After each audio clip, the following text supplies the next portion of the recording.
Seja bem-vindo ao Direito 4.0. Eu sou Gustavo Miranda e neste podcast converso com as pessoas que estão transformando o direito por meio da inovação, criatividade e tecnologia. Os 92 tribunais do Brasil utilizam 250 sistemas de gestão processual diferentes para administrar os 80 milhões de processos em andamento. A grandeza desses números não esconde o tamanho do desafio que é a justiça brasileira. Mas ao mesmo tempo em que tudo pode parecer muito caótico, é também uma grande oportunidade para a gente usar a tecnologia a nosso favor e criar soluções que podem realmente revolucionar a nossa justiça. Assim saem ganhando os juízes, os promotores, os advogados, os servidores e principalmente as partes litigantes, né? Para a gente entender melhor como que está o nível do nosso avanço tecnológico, as dificuldades e as perspectivas do futuro, eu convidei o Thiago Mello para participar desse episódio. Ele é economista e gerente de produtos da Softplan, que é uma das maiores empresas de software do país e conta com quase 2.000 colaboradores e presta serviço tanto para o poder público quanto para o mercado privado. Os links de algumas referências que nós citamos neste episódio estão na descrição. Sigam o nosso Instagram, que é @direito4.0podcast. Também estamos no LinkedIn, é só procurar Direito 4.0 Podcast. O nosso e-mail é podcast@flux.com.br para você mandar qualquer dúvida ou sugestão. Beleza? Vamos nessa? Thiago, seja muito bem-vindo ao Direito 4.0. Vamos começar falando como que um economista começa a trabalhar com inteligência artificial, Big Data, direito, poder judiciário, da onde que surgiu esse seu interesse? Opa, primeiramente, obrigado, Gustavo, pelo convite. Como eu comentei com você, adoro falar sobre esses assuntos, né? Então, para mim é um prazer.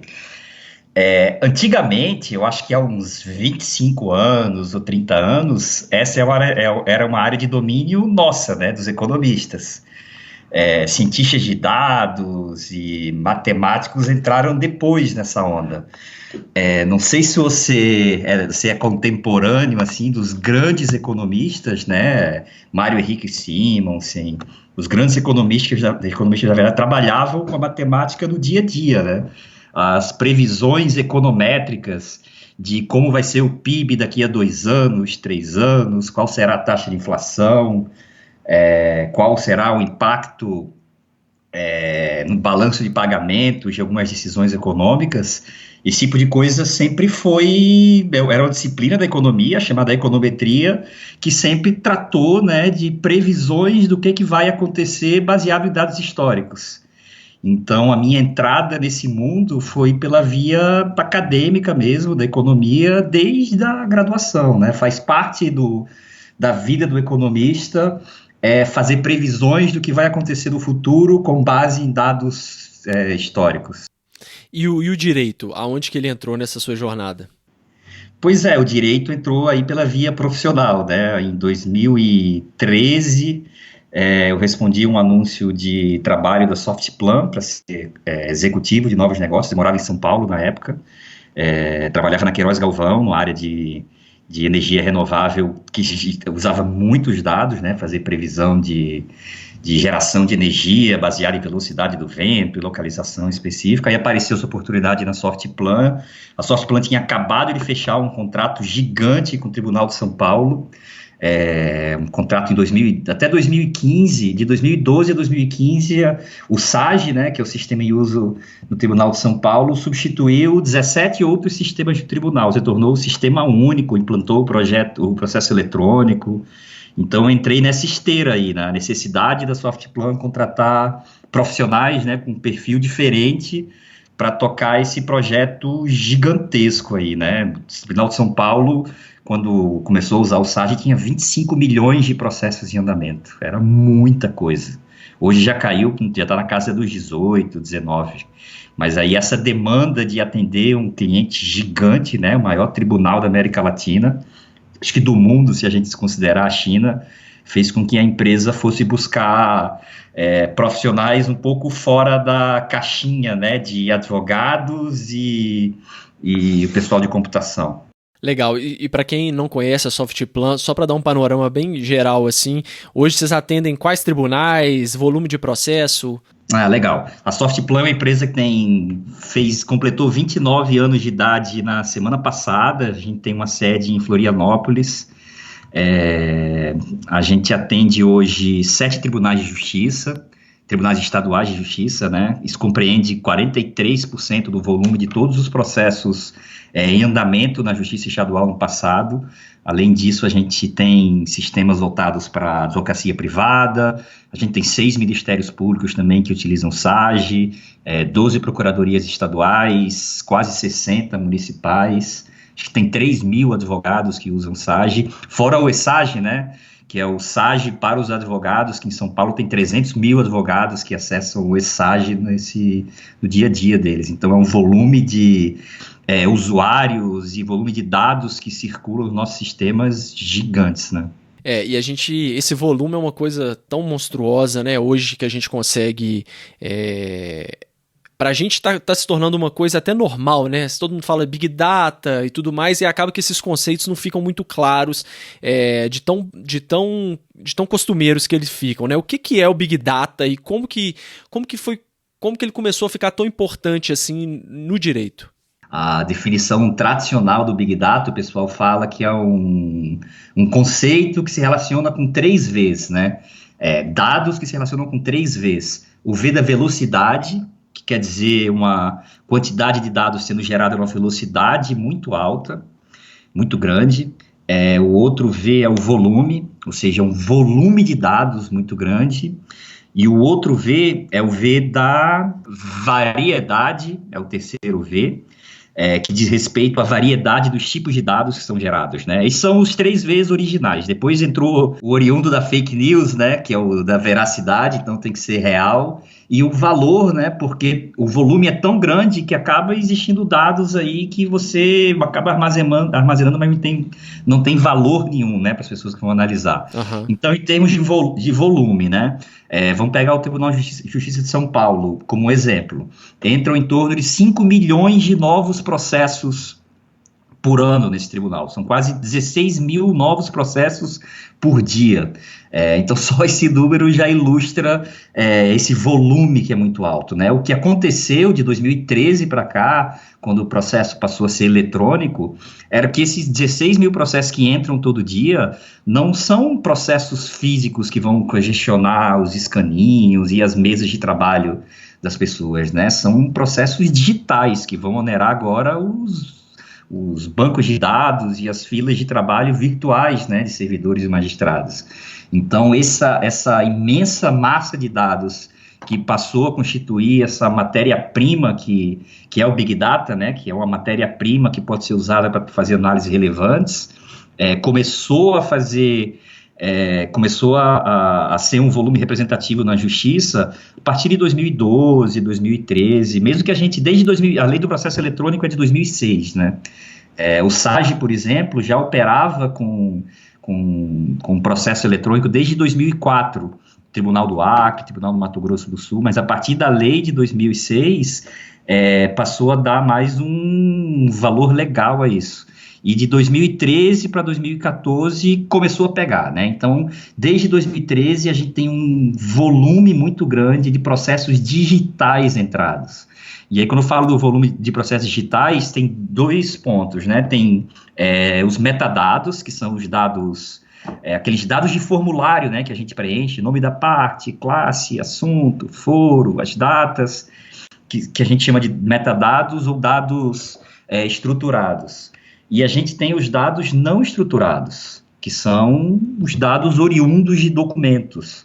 Aí a gente entra no segundo V do Big Data, que é a variedade, né? Uhum. Essa variedade pode ser um PDF conversível em texto, ou uma imagem conversível em texto, ou um áudio de uma gravação de audiência, ele tem vários formatos disponíveis. Então, de 2013 para cá, o que mudou na justiça foi o processo eletrônico. Ano passado, o CNJ publica anualmente um anuário, né, do que aconteceu em termos estatísticos em todas as justiças, né, todas as instâncias. É o Justiça em Números. Ele foi publicado no ano passado. E no ano passado, a gente teve uma média de 80% de casos novos eletrônicos entrados. Então, 80% dos casos que entraram na justiça em 2018 o fizeram em sua forma eletrônica. Então, para quem trabalha com dados, com a inteligência artificial, ciência de dados, né, que eu acho que a gente vai falar mais na frente, pô, esse cenário é um sonho para todo mundo. Exatamente, porque você disse aí, né, a gente está falando de volume, é uma quantidade imensa de processos que a gente tem, né, um dos maiores volumes do mundo aí de processos, e a dificuldade que a gente tem é que esses dados, ou eles não são estruturados, né, não são padronizados, e a gente não tinha isso coletado, né, porque era processo físico, e como você muito bem disse, agora a gente, com o processo eletrônico, esse dado aí que você está trazendo de 80% dos processos eletrônicos, isso é uma mina, né, tem gente até que fala que o dado é o novo petróleo, né. Como que a gente dá o segundo passo, né? De ter os dados, ok, a gente está construindo essa base, o que a gente já consegue fazer agora com esses dados que a gente está coletando? Pois não é que a gente tenha os dados, né? Os dados existem, os dados estão aí. O que acontece é que para a gente ter acesso a esses dados, a gente tem algumas dificuldades relacionadas a... Não é nem ciência de dados, nem inteligência artificial, é a engenharia de dados. Dos 92 tribunais que a gente tem no Brasil, né, considerando aí trabalhistas, federais e tribunais superiores, a gente tem 250 sistemas de gestão processual diferentes. Então, eu falei aqui do SAG, né, que é o tribunal que é o sistema que 7 tribunais estaduais usam. Além do SAG, existem pelo menos mais 10 outros sistemas de gestão. Então, os mais famosos são o PJE e o EPROC, né? Mas mesmo o PJE e o EPROC, cada tribunal, muitos tribunais têm versões diferentes desses sistemas.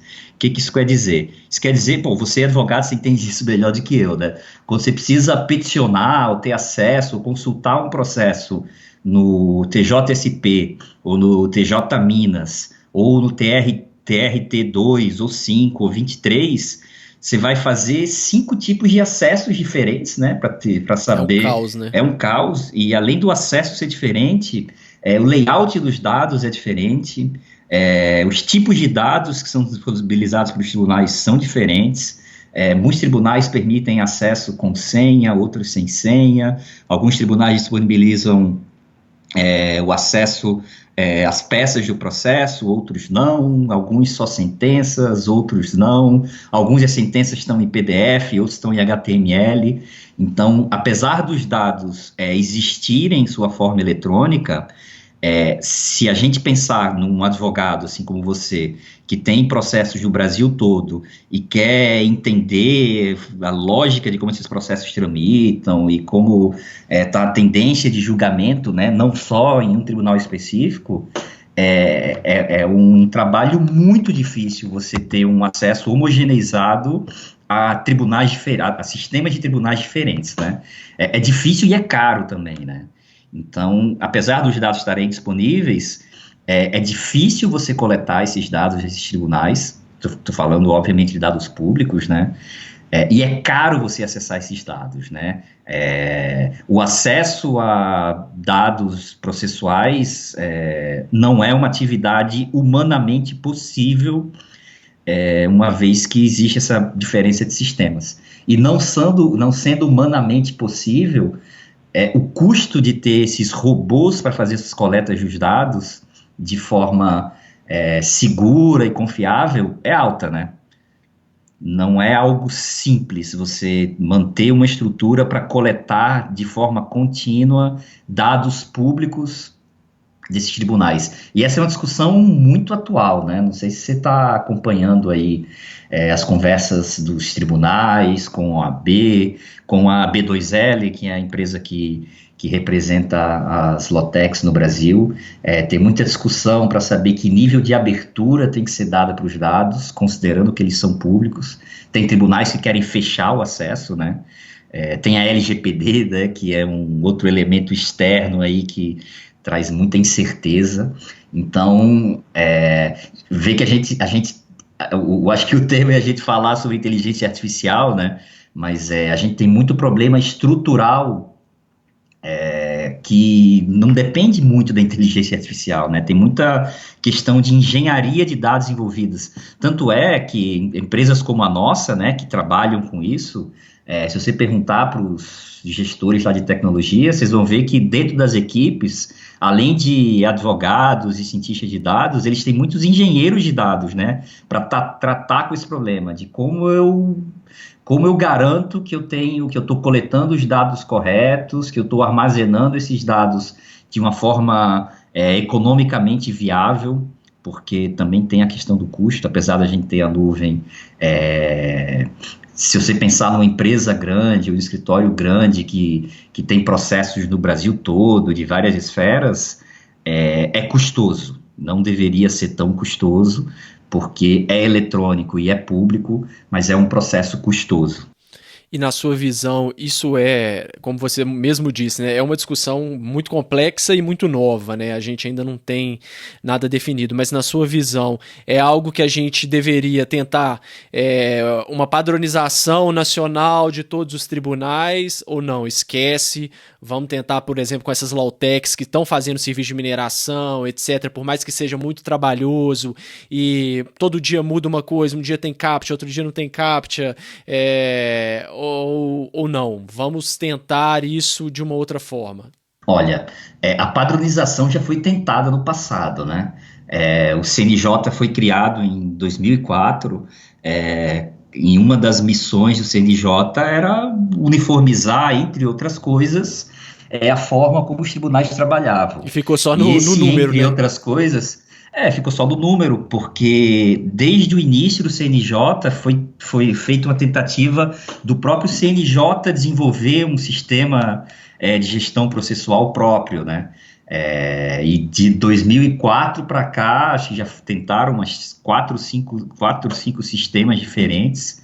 O PJE é a tentativa mais recente, né, do CNJ, e em todos os casos, todas essas iniciativas sempre esbarraram em duas coisas, né? Uma coisa é a heterogeneidade dos tribunais e a autonomia dos tribunais, né? Tem tribunal que trabalha com o SAGE, por exemplo, e quer continuar trabalhando com o SAGE.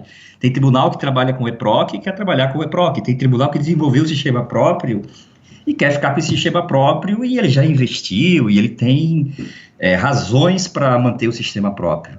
O que foi criado há uns 4 ou 5 anos, mas foi dado muita importância na época, mas essa importância foi caindo ao longo do tempo, é um Manual Nacional de Interoperabilidade. É um conjunto de regras que todos os tribunais, todos os sistemas de gestão dos tribunais têm que adotar para eles conversarem entre eles.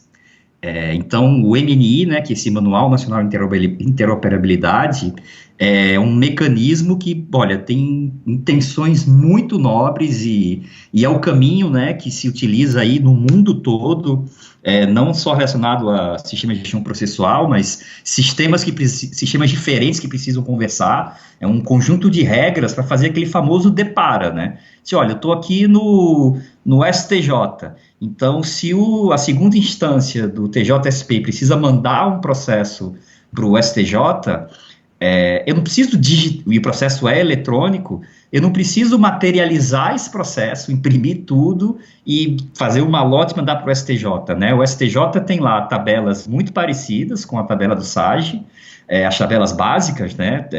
Todo sistema de gestão processual tem o nome do foro, o nome de uma vara, uma competência, a classe processual, o assunto processual, as movimentações, né? Todas essas regras foram uniformizadas, existem tabelas unificadas do CNJ para isso e funcionam muito bem.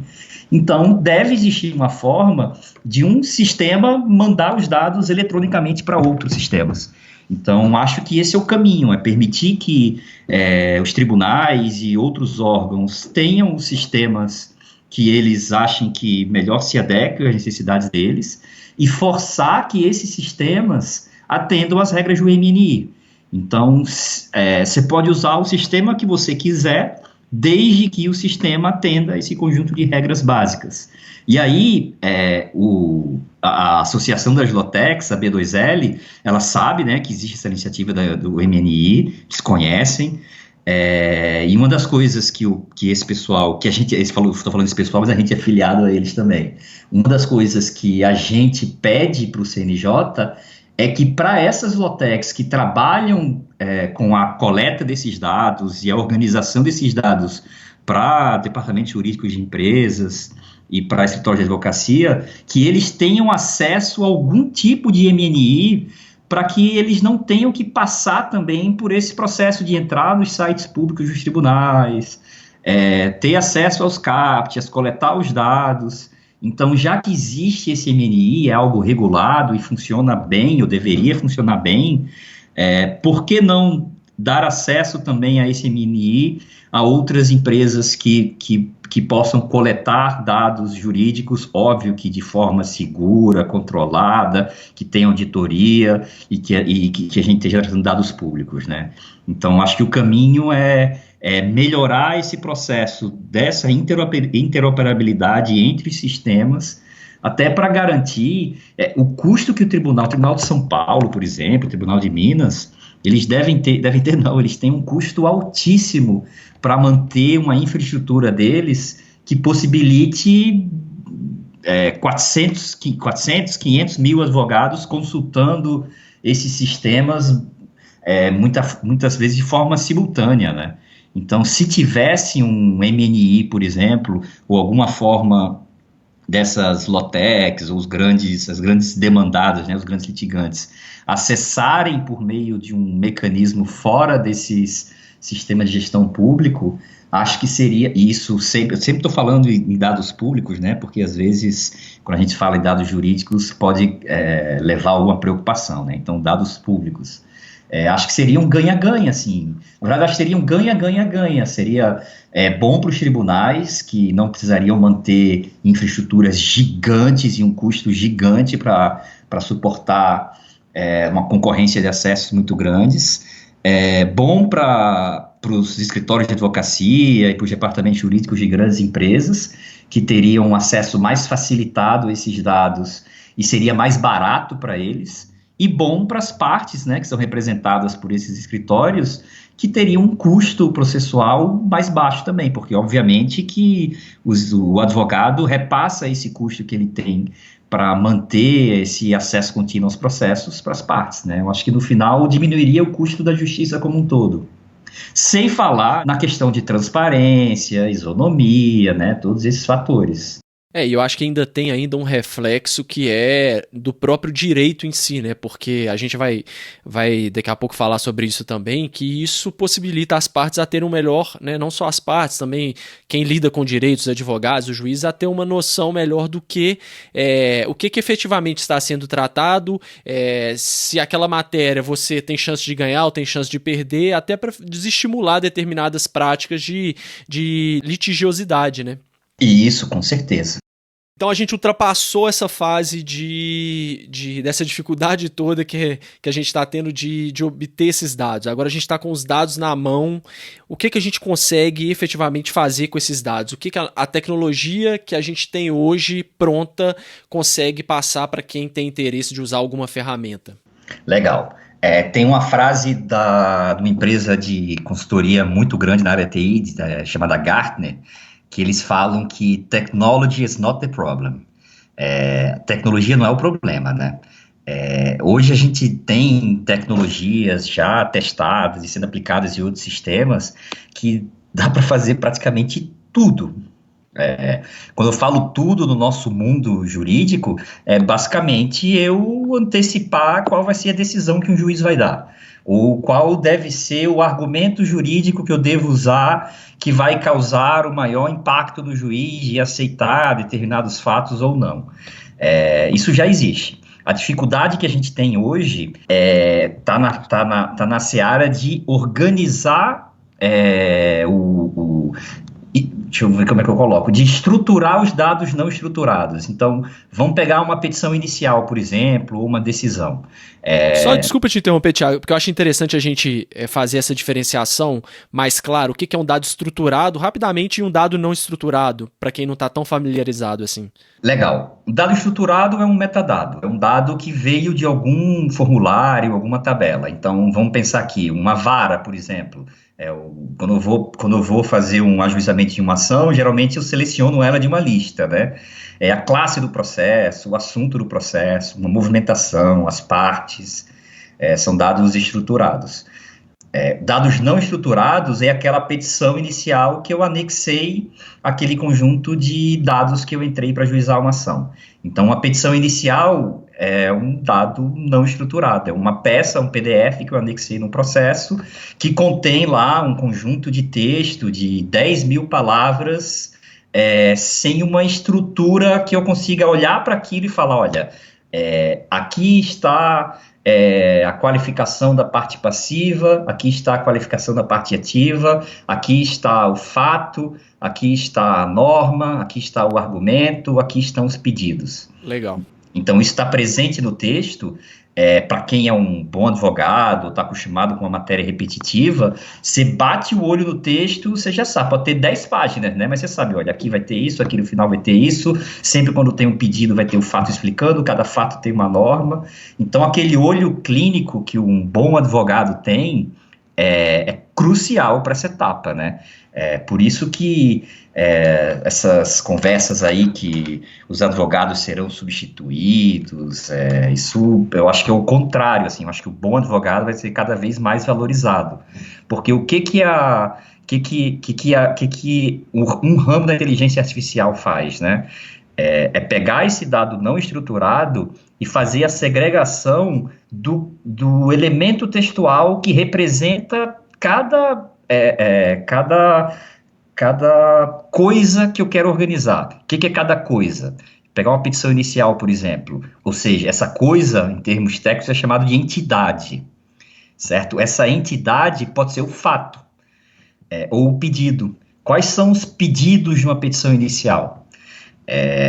E às vezes não é tão simples, né, a gente achar esses pedidos dentro de uma petição inicial, ou achar os fatos que balizam cada pedido, ou achar a norma jurídica que está fundamentando cada pedido de acordo com o fato. E como é que a gente extrai essa entidade lá dentro, né? A gente extrai essa entidade a partir de uma parceria, aí, um trabalho conjunto entre um especialista de domínio. Eu estou usando nomes técnicos para fazer uma analogia com o caso real, né? Um especialista de domínio é um advogado, né? É quem entende daquele assunto.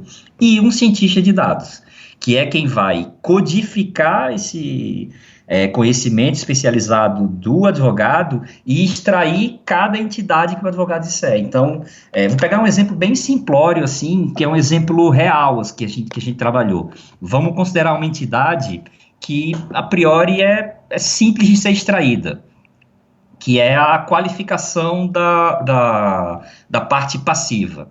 Então, eu tenho a parte passiva, geralmente, a parte passiva vai estar na primeira página, né? A qualificação dela vai ter lá o nome, parte passiva, nacionalidade, endereço, estado civil, CPF, são dados bem líquidos, assim, né? É fácil de extrair. Então, eu posso dizer para o meu algoritmo, né, que é um código, dizer, olha, a nacionalidade pode ser extraída de uma lista de, no máximo, 190 possibilidades.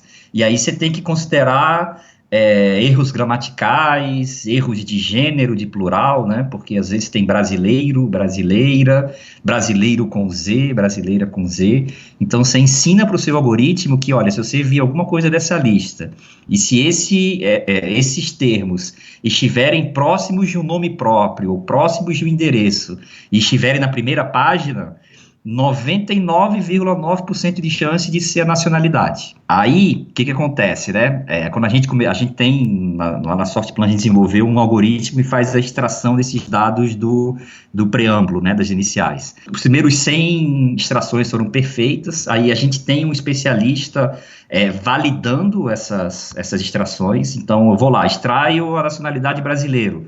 Aí um analista nosso, especialista nisso, olha aquela extração e usa aquele famoso joinha para cima, né? Acertou. Se errou, ele tem que dizer qual é o correto. Então, cada intervenção dessa, de errou, acertou, o que eu estou fazendo? Eu estou treinando a máquina para que ela aprenda quais os cenários, em que contexto eu erro ou acerto. Eu estou fazendo uma coisa chamada aprendizado de máquina, só que de forma supervisionada, legal? Se esse aprendizado da máquina fosse automático, eu estaria falando de um aprendizado não supervisionado, que aí a gente pode, eu acho que eu acabei indo rápido demais, mas o aprendizado de máquina não supervisionado também é um artifício aí da inteligência artificial que a gente pode falar um pouquinho mais para frente. Eu só queria concluir, Gustavo, desculpa interromper o raciocínio. Então, a gente começou a pegar muitos casos e foi fácil, sabe? A gente, tá muito simples e tal, tá fácil aqui, a gente vê quem é a parte passiva, quem é a parte ativa. Só que a gente começou a pegar algumas exceções, né? Como, por exemplo, se você entrou com uma ação contra...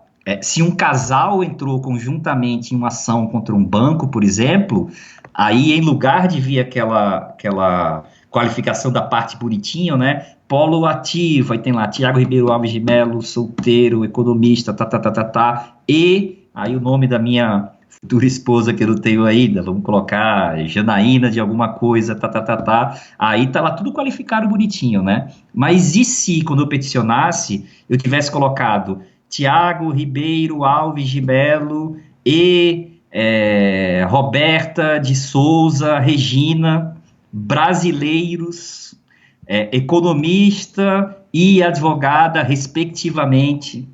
Aí já entrou um respectivamente do meu código que o meu algoritmo não conhecia e provavelmente ele vai errar a primeira vez. Aí tem que ter um técnico junto com um especialista, um cientista de dados e um advogado, que vão lá e vão codificar as situações em que apareçam respectivamente de novo. Então, esse trabalho, deu um exemplo aqui para uma entidade de baixa complexidade, né, que é nacionalidade, endereço, nome, que são coisas muito líquidas, mas imagina isso para um pedido ou para um fato, né? Apesar da gente achar que a linguagem jurídica, o vocabulário jurídico é reduzido, né, não é um vocabulário muito extenso. Então, é um trabalho complexo. Esse trabalho de estruturação dos dados não estruturados é um trabalho muito complexo. E para as análises e predições serem precisas, quanto melhor esteja estruturado o dado, mais precisas serão as análises. E se só pela qualificação das partes a gente já teve esse trabalho todo, aí já dá para imaginar como que a gente vai para fato, pedido, causa de pedir, realmente é uma coisa muito complexa. Mas você falou também em aprendizado de máquina, e parece que é uma coisa de outro mundo e tudo mais, mas todos nós, praticamente, né, a maioria de nós, já está ensinando alguma máquina no nosso dia a dia, né? Se você for olhar o Netflix que a gente assiste, quando você dá lá curtir e não curtir, é mais ou menos a mesma coisa que você disse, né? A gente está treinando a máquina, o algoritmo do Netflix, a entender o que a gente gosta e o que a gente não gosta, né? E outras, Spotify também, quando você curte uma música, né? Isso tudo a gente está treinando máquinas para nos atender melhor, né? Pois é exatamente isso. Os algoritmos e os códigos usados para esse tipo de solução, eles são os mesmos, assim. A gente utiliza, por exemplo, bibliotecas públicas de algoritmos que são usadas, a gente tem um algoritmo que consegue predizer quando o processo vai terminar, né, quando ele vai ser baixado. E esse é um algoritmo, 99, desculpa, eu vou dizer entre 97 e 99, que eu não tenho o percentual exato, mas digamos que 97% desse algoritmo é o mesmo algoritmo usado na área médica para predizer o tempo de vida de pacientes terminais de câncer. Então, é 97% igual, a diferença está na calibragem que a gente vai dar, né? E aí é o que entra... Eu não sei o número exato, mas o nosso DNA é muito parecido, 97, 98% parecido com o DNA de macacos, de primatas, né? Uhum. Mas é aqueles 2, 3% na calibragem do algoritmo, né? Dos parâmetros que vai fazer a diferença. Agora, o código dele... a base dele é a mesma, assim, é o mesmo tipo de técnica, mesmo tipo de abordagem que é dada. E Netflix, Spotify, todos utilizam os mesmos princípios. Como a gente aplica no nosso mundo é o que varia.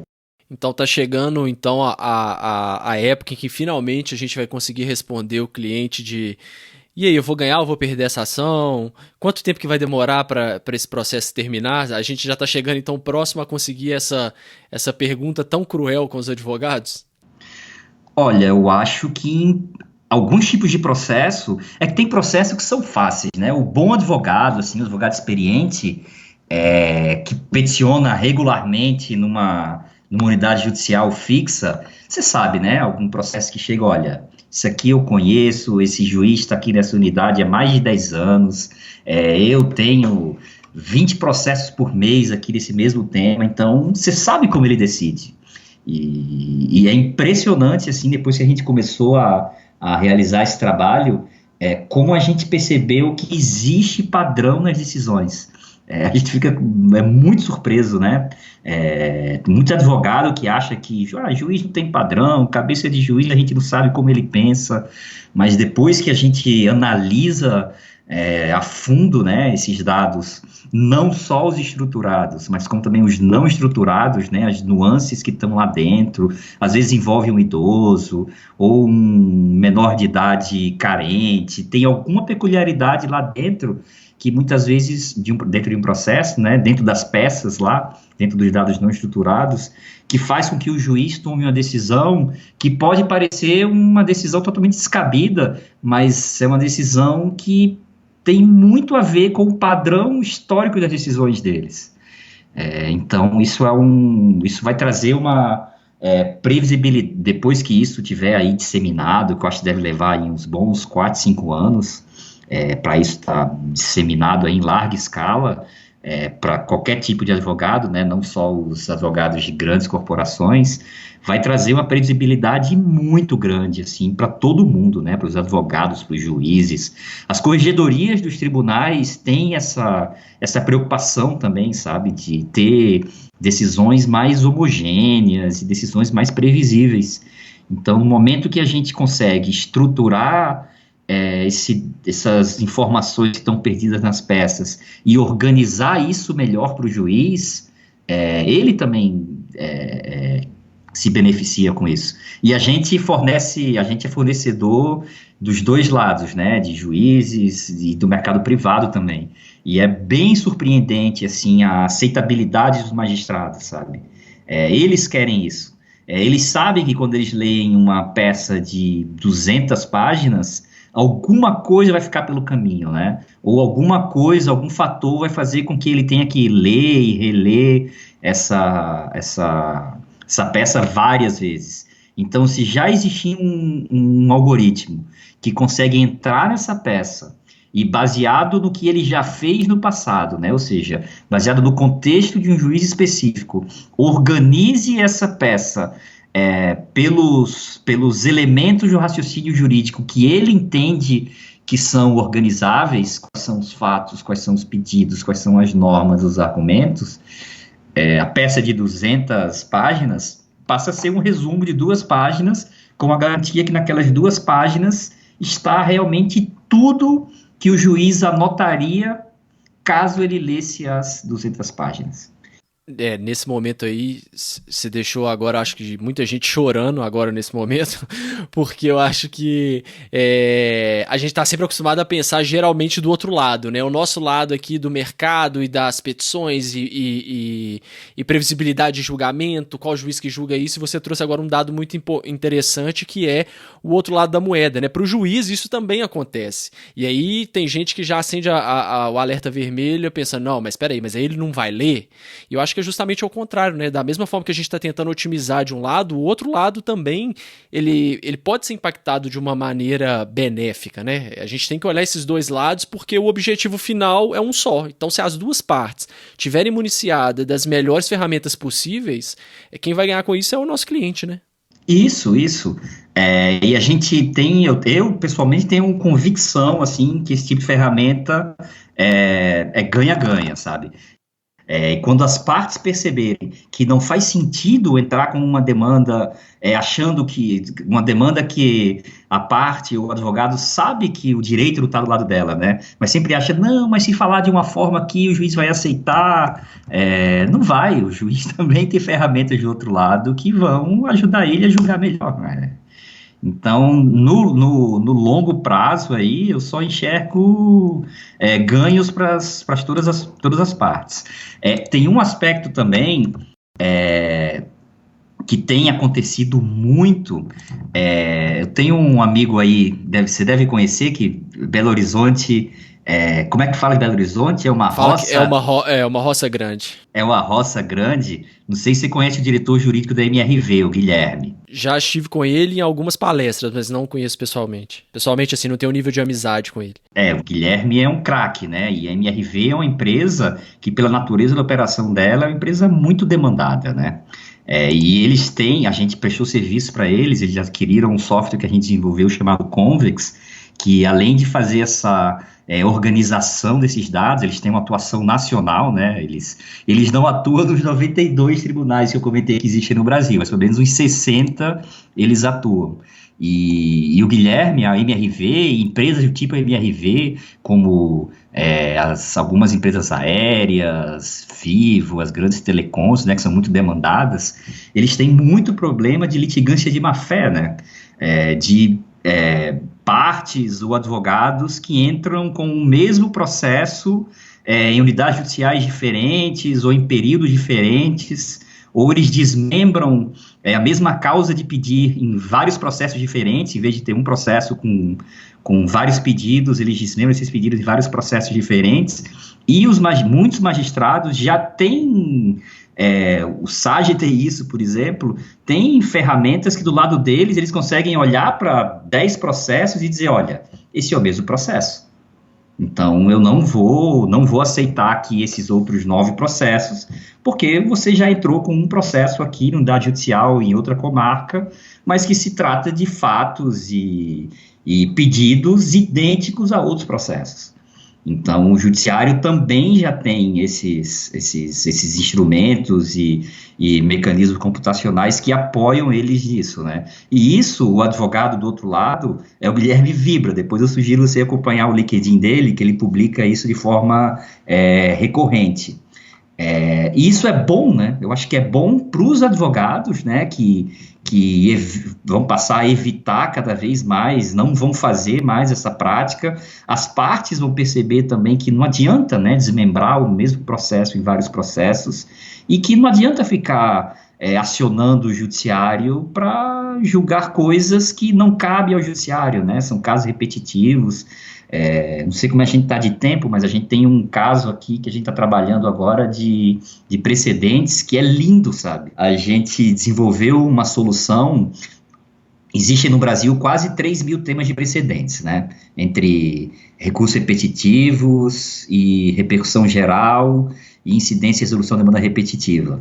E tem precedentes de toda a ordem, né? Desde precedentes relacionados à execução fiscal, a precedentes relacionados à adoção, à improbidade administrativa. Então, todas as competências têm alguns precedentes aí que atuam para tentar agrupar processos afins. Só que num cenário de 80 milhões de processos pendentes na justiça, e todos esses processos são eletrônicos, é praticamente impossível uma unidade judicial, um magistrado, seus assessores, olharem, lerem, né, todas essas peças desses processos que estão pendentes e cruzar com as características do leading case de cada precedente e fazer esse match, né? Dizer, opa, esse processo aqui tem a ver com esse precedente, esse tem a ver com esse tem a ver com esse, e sair vinculando, né? E fora que mesmo que se fosse possível, a quantidade de tempo absurdo que se gastaria para isso, né? Não, e você erra muito, né? Às vezes você leu 10 processos e só conseguiu vincular a um precedente, né? Putz, eu passei 10 dias e li 10 mil processos e só achei 100.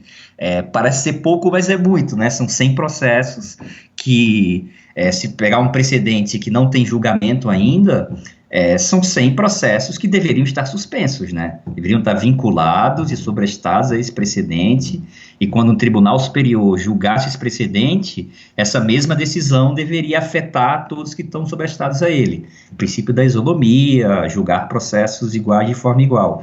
A gente desenvolveu uma solução aqui, na Softplan, que já tem 5 tribunais usando, estão usando ainda em homologação, em forma de piloto, mas em dezembro já vão instalar oficialmente, que a gente já consegue casar, né, fazer o match para 50 temas, que são os 50 temas mais relevantes para tribunais estaduais. Então, a partir de dezembro, os advogados e as empresas vão começar a sentir que os processos que se referem a temas de precedentes que foram instaurados aí pelos tribunais superiores, STF, STJ e as segundas instâncias dos tribunais estaduais vão passar a ser sobrestados no volume muito grande desses temas. Então, isso vai ser uma medida que vai descongestionar muito o judiciário. A gente estima, né, baseado nessa experiência que a gente tem, conversando com os tribunais, que considerando aí esses 3 mil precedentes que já estão instaurados, que pelo menos 20% dos processos atualmente tramitando na justiça não deveriam estar tramitando, eles deveriam estar vinculados a um dos 3 mil precedentes, e aí quando o Tribunal Superior julgar esses precedentes, a decisão deveria afetar de forma automática esse volume aí de 20% dos processos. Então essa é uma ação que a gente está apostando muito para ajudar, né, o judiciário a ser mais célere e diminuir a carga de trabalho deles, que é uma carga sobre-humana. Não estou nem falando puxar o saco deles, viu? Mas depois que a gente conhece o dia a dia do judiciário, não é uma atividade fácil que eles têm. Isso é muito interessante, porque o impacto que isso tem não dá para medir, né? Não só no Poder Judiciário, na tramitação de outros processos, que realmente, né, pessoas que precisam que os processos estejam tramitando uma velocidade, no acesso à justiça mesmo, né, uma justiça célere e eficaz, isso impacta em todo mundo. Eu acho que realmente não tem como fugir desses passos que a gente está dando com a tecnologia. Tem muita gente que fica com receio, mas eu vejo mais pontos mais pontos benéficos do que cautelosos. É claro que tem que ter a cautela, mas eu acho que a gente tem que também expandir um pouco o nosso horizonte, né? E já que você tocou num caso aí, eu acho legal também falar de um caso interessante, que é o caso da Fiesp, né, que eu acho que você também pode falar, né, porque acabou que se tornou público, né, que foi utilizando também para o Convex, se não me engano, que foi utilizado junto com o Alexandre da Future Law, para verificar se os juízes estavam ou não aplicando a reforma trabalhista, né? Você pode falar um pouquinho desse caso também? Posso, claro, pois foi um caso lindo, assim. Só para dar a gente conseguir ter uma amplitude do que é possível ser feito com a tecnologia que está sendo desenvolvida, né? Legal, tangibilizar, né? A gente tem muita essa preocupação. Quando fala em inteligência artificial, a gente pensa logo no Exterminador do Futuro entrando aqui e matando todo mundo, né? Essa visão hollywoodiana. Nossa visão não é hollywoodiana. É uma visão de aplicação mesmo. E esse projeto que a gente fez junto com o Alexandre Zavalha, lá da Future Law, e o pessoal da Fiesp, foi muito legal. Esses trabalhos, assim, quando eu mencionei o trabalho com a MRV, né, com o Guilherme, também foi com o Alexandre, e esse tipo de trabalho que envolve ciência de dados, ele é sempre uma coautoria, certo? Eu como Softplan, não consigo fazer esse trabalho sozinho.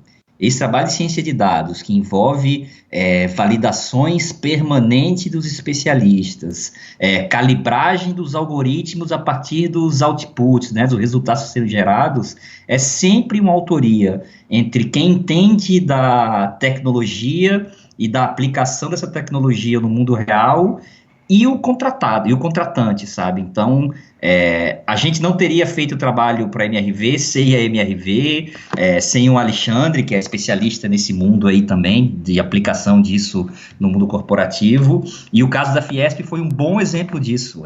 A gente não teria feito esse trabalho sem a participação efetiva mesmo lá do departamento que a Luciana comanda. O que aconteceu? Foi aprovada a nova lei trabalhista, e a Fiesp percebeu que diversos artigos da lei trabalhista não estavam sendo aplicados.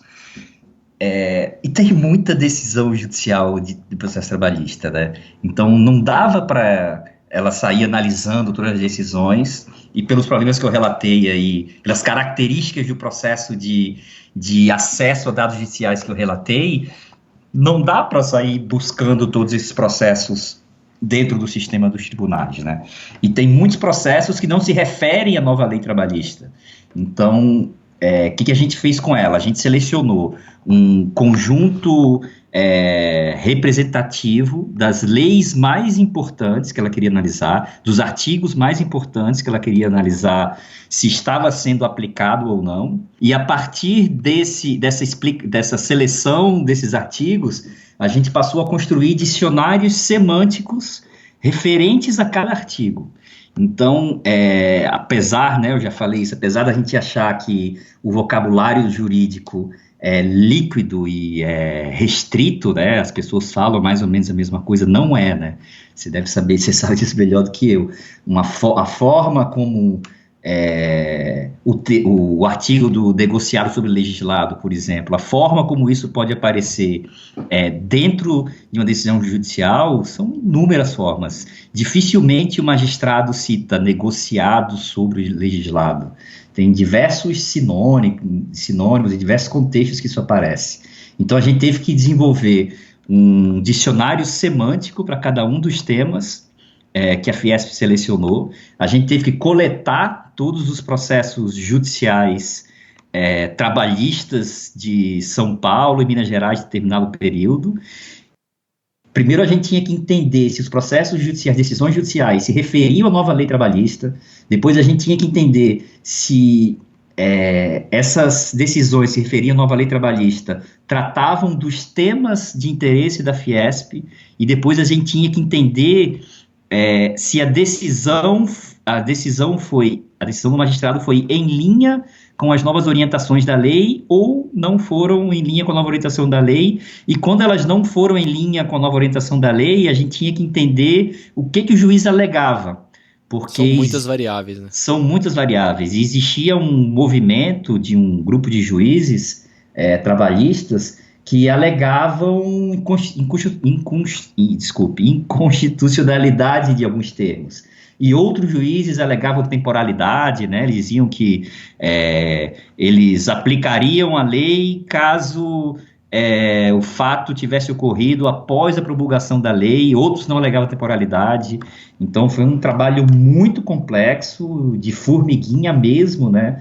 E cada etapa que a gente ia elaborando o dicionário, elaborando o algoritmo, o pessoal da Fiesp e o Alexandre validavam uma amostra dos resultados e iam calibrando os resultados até que a gente chegasse num percentual de assertividade que fosse aceitável.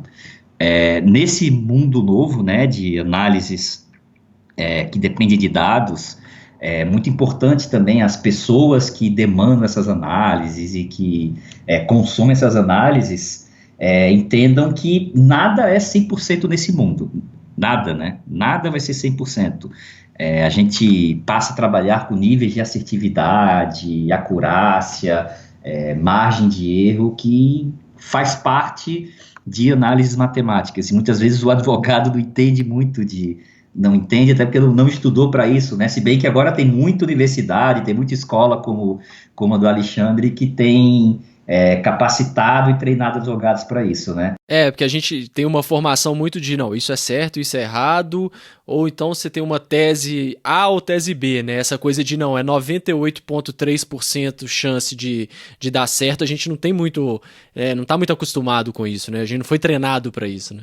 Pois mas esse tipo de análise é interessante, porque para o cientista de dados, O cientista de dados quer chegar o mais próximo possível ao 100%, né? Já sabendo que muitas vezes em algumas áreas, como ciências humanas, o 100% é o 90%, né? Se eu chegar a 90% é equivalente à acurácia máxima. E esse trabalho de calibragem do algoritmo, né? De traz novos dados, analisa, tá certo, acertou 90%, vamos tentar melhorar um pouquinho, né? Aí calibra o algoritmo, aí às vezes você perde um pouco de acurácia para alguns processos, ganha para outros.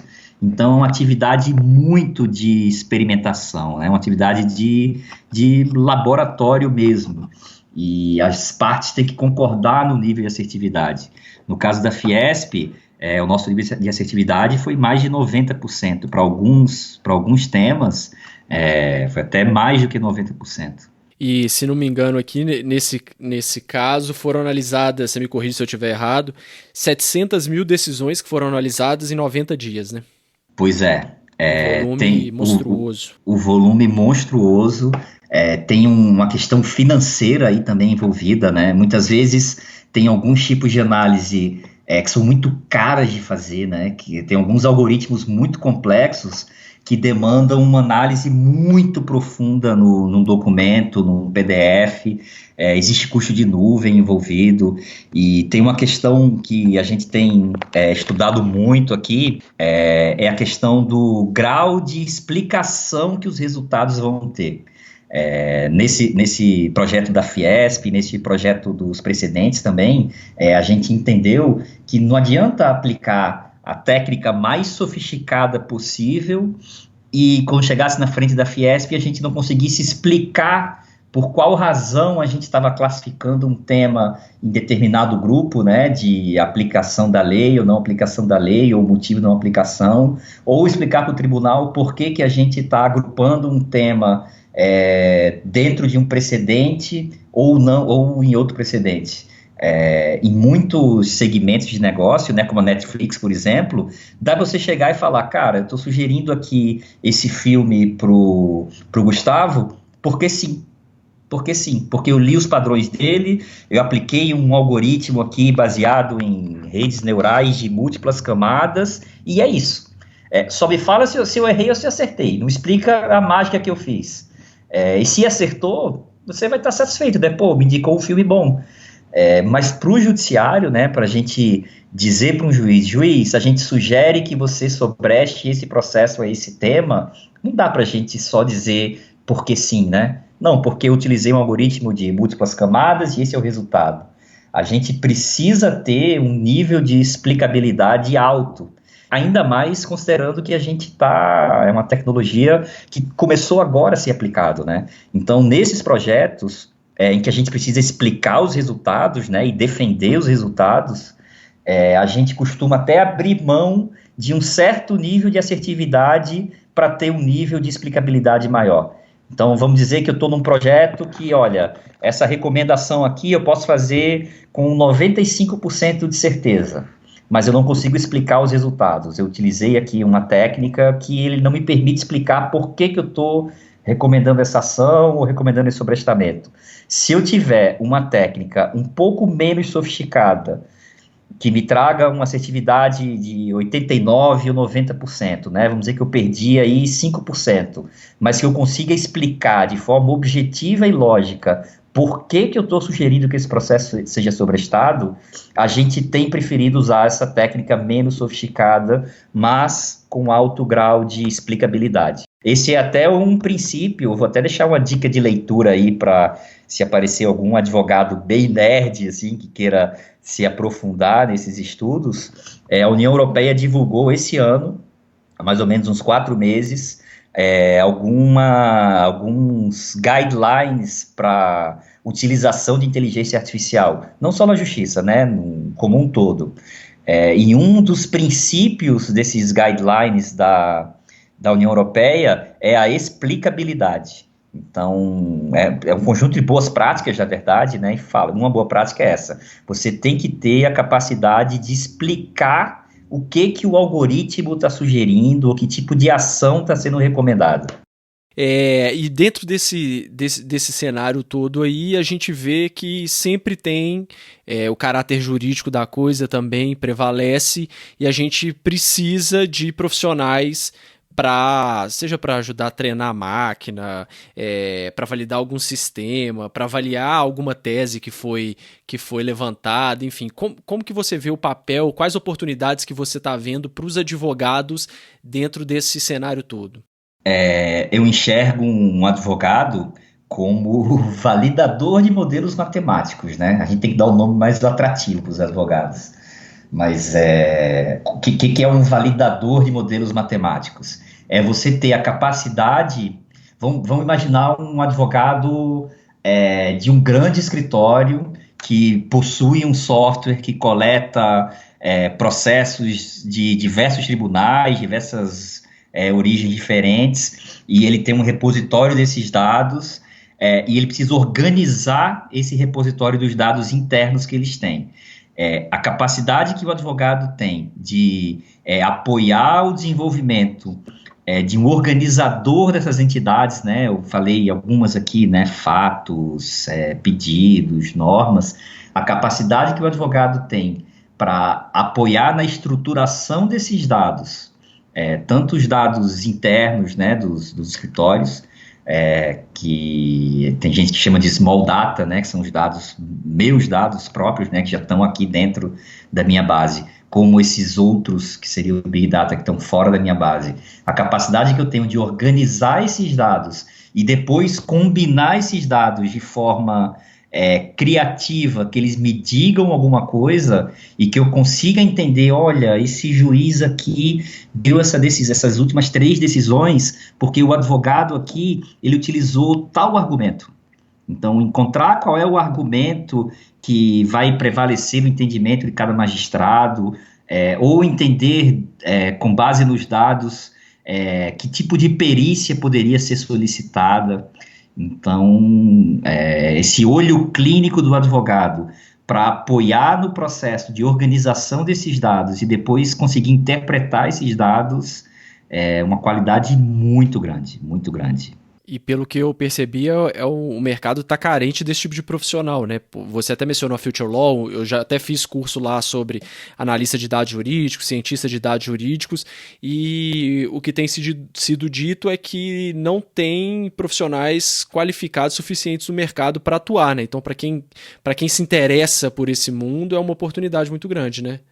Pois tenho até muito advogado estudando programação mesmo, porque a gente está falando aqui muito de dados estruturados e não estruturados, mas se algum advogado conseguir colocar a mão na massa, né, e fazer experimentações com esses códigos e tentar encontrar correlações entre esses dados que muitos escritórios já existem, muitas empresas já fornecem, esse seria um grande diferencial, e tem muito advogado estudando programação. Óbvio que tem esses cursos que facilitam, né, a forma como a tecnologia e essas técnicas chegam para o advogado, mas quem tiver familiaridade com computação, gostar de matemática, quiser se aprofundar mais, acho que é um campo vasto aí para estudar, um campo muito grande, tem muitas empresas e escritórios carentes, né,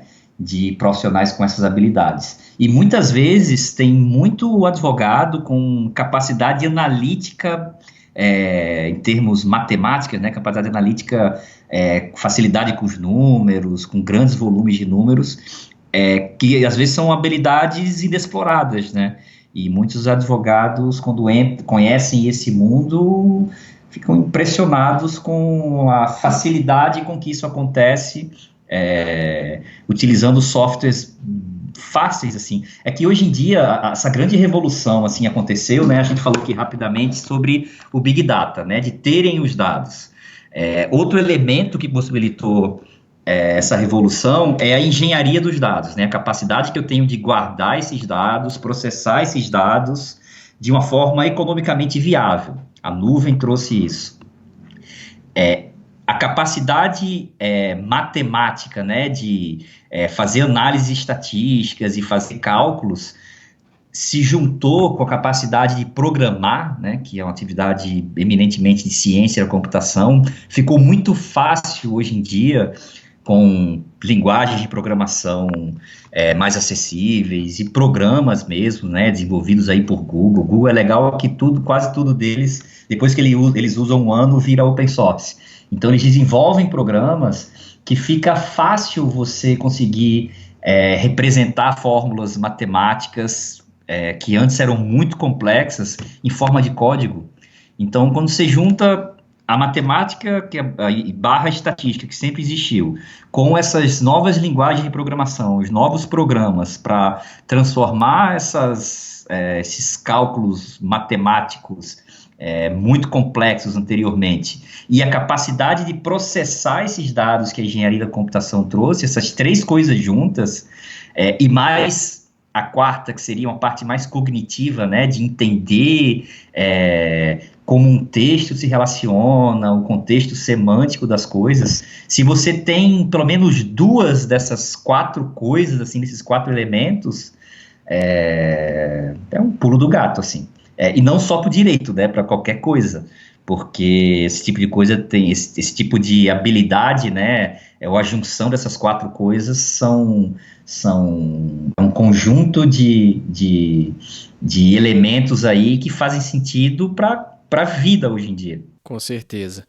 Legal. Para a gente ir caminhando aqui pro final, Thiago, quem gostou dessa conversa nossa, você tem algum livro, filme, site, alguma coisa para quem ficou interessado buscar mais conhecimento sobre o tema?